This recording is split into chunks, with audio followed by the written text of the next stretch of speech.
Yanakların nur, yüreğin nur. Dadacığım gülüm deydi, levimde dur. Levim sana, gülüm sana, ömrüm sana, bu can sana, sözüm sana. Gel yanıma, basayım bağrıma, yazdım senin bu ömrüme.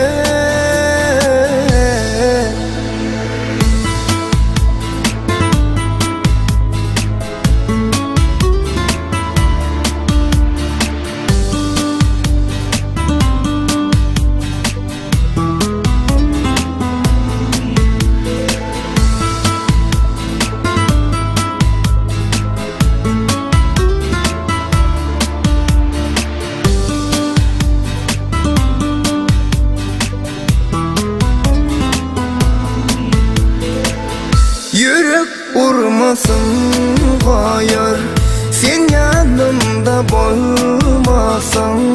Aytsana meni kim söyür, özüm meni söymesen. Yürek vurmasın hayır, sen yanımda bolmasan. Ayda meni kim söyür, özüm meni söymesen. Bereyin bu canımı, bereyin bu paramı. Elizim, bu yerde hiç orada dartmanın gereği yok. Nesip olsa sanca vaktan senden yanımda olursun.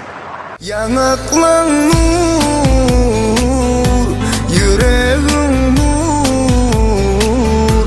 Dadacığım gülüm idi, levimde dur. Levim sana, gülüm sana,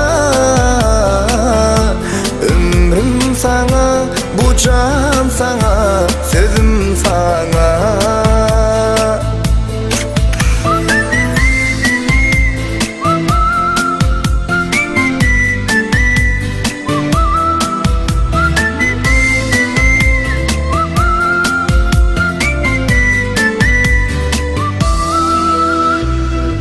Balalı koşa cuvan, balalı bir cana can. Senin bilen geçmeli bağıtlı yollar mülken. Balalı koşa cuvan, balalı bir cana can. Senin bilen geçmeli bağıtlı yollar.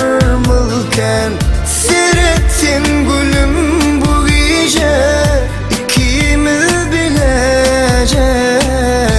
Yanakların nur, yüreğin nur. Dadacığım